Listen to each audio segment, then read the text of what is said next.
بسم اللہ الرحمن الرحیم۔ مائیکل جیکسن ایک ایسا انسان جو نظام فطرت کو شکست دینا چاہتا تھا۔ اسے چار چیزوں سے سخت نفرت تھی۔ اسے اپنے سیاہ رنگ سے نفرت تھی، وہ گوروں کی طرح دکھائی دینا چاہتا تھا۔ اسے گمنامی سے نفرت تھی، وہ دنیا کا مشہور ترین شخص بننا چاہتا تھا۔ اسے اپنے ماضی سے نفرت تھی، وہ اپنے ماضی کو اپنے آپ سے کھریچ کر الگ کر دینا چاہتا تھا۔ اسے عام لوگوں کی طرح 70-80 برس میں مر جانے سے بھی نفرت تھی۔ وہ 150 سال تک زندہ رہنا چاہتا تھا۔ وہ ایک ایسا گلوکار بننا چاہتا تھا جو 150 سال کی عمر میں لاکھوں لوگوں کے سامنے ڈانس کرے، اپنا آخری گانا گائے، 25 سال کی گرل فرینڈ کے ماتھے پر بوسہ دے اور کروڑوں مداحین کی موجودگی میں دنیا سے رخصت ہو جائے۔ مائیکل جیکسن کی آنے والی زندگی ان چار خواہشوں کی تکمیل میں بسر ہوئی۔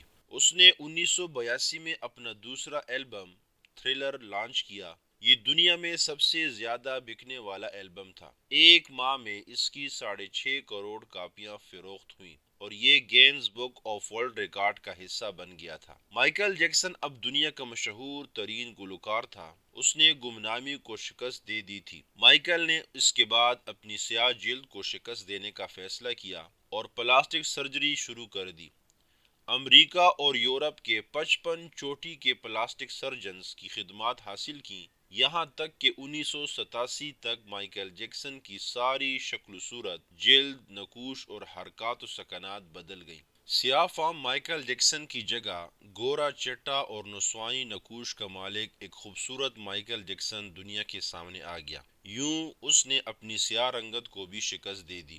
اس کے بعد ماضی کی باری آئی۔ مائیکل جیکسن نے اپنے ماضی سے بھاگنا شروع کر دیا۔ اس نے اپنے خاندان سے قطع تعلق کر لیا۔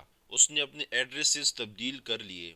اس نے کرائے پر گورے ماں باپ حاصل کر لیے اور تمام پرانے دوستوں سے بھی جان چھڑا لی۔ ان تمام اقدامات کے دوران جہاں وہ اکیلا ہوتا چلا گیا، وہاں وہ مصنوعی زندگی کے گرداب میں بھی پھنس گیا۔ اس نے خود کو مشہور کرنے کے لیے ایلوس پریسلی کی بیٹی لیزا میری پریسلی سے شادی کر لی۔ اس نے یورپ میں اپنے بڑے بڑے مجسمے بھی لگوا دیے اور اس نے مصنوعی طریقہ تولید کے ذریعے ایک نرس ڈیبی رو سے اپنا پہلا بیٹا پرنس مائیکل بھی پیدا کرا لیا۔ ڈیبی رو کے بطن سے اس کی بیٹی پیرس مائیکل بھی پیدا ہوئی۔ اس کی یہ کوشش بھی کامیاب ہو گئی۔ اس نے بڑی حد تک اپنے ماضی سے بھی جان چھڑا لی، لہٰذا اب اس کی آخری خواہش کی باری تھی۔ وہ 150 سال تک زندہ رہنا چاہتا تھا۔ مائیکل جیکسن طویل عمر پانے کے لیے دلچسپ حرکتیں کرتا تھا۔ مثلاً وہ رات کو آکسیجن ٹینٹ میں سوتا تھا۔ وہ جراثیم، وائرس اور بیماریوں کے اثرات سے بچنے کے لیے دستانے پہن کر لوگوں سے ہاتھ ملاتا تھا۔ وہ لوگوں میں جانے سے پہلے منہ پر ماسک چڑھا لیتا تھا۔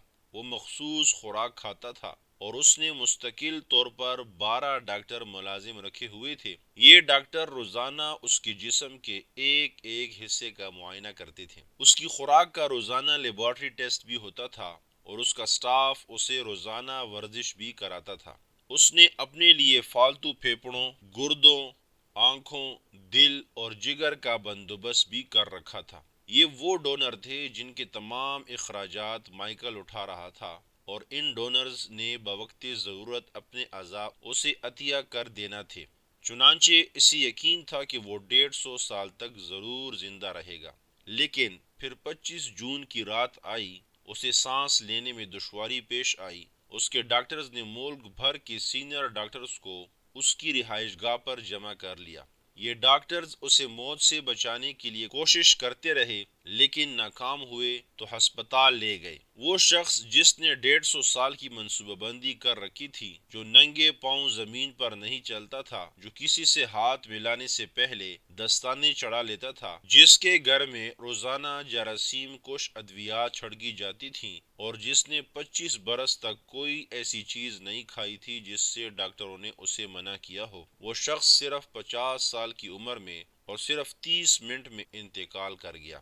اس کی روح چٹکی کے دورانیے میں جسم سے پرواز کر گئی۔ مائیکل جیکسن کے انتقال کی خبر گوگل پر 10 منٹ میں 8 لاکھ لوگوں نے پڑھی۔ یہ گوگل کی تاریخ کا ریکارڈ تھا۔ اور اس ہیوی ٹریفک کی وجہ سے گوگل کا سسٹم بیٹھ گیا اور کمپنی کو 25 منٹ تک اپنے صارفین سے معذرت کرنا پڑی۔ مائیکل جیکسن کا پوسٹ مارٹم ہوا تو پتہ چلا کہ بہت زیادہ احتیاط کی وجہ سے اس کا جسم ڈھانچہ بن چکا تھا۔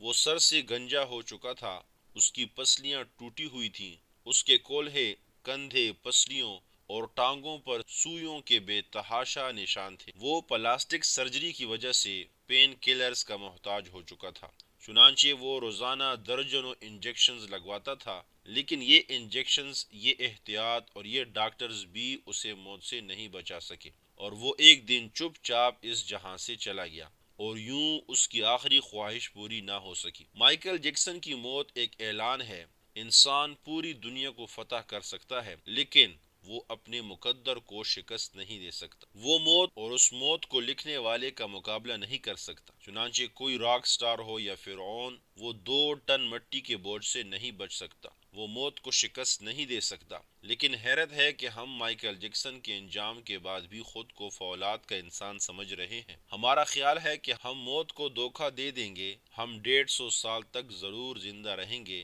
اللہ کریم ہمیں عمل کرنے کی توفیق عطا فرمائے، آمین ثم آمین۔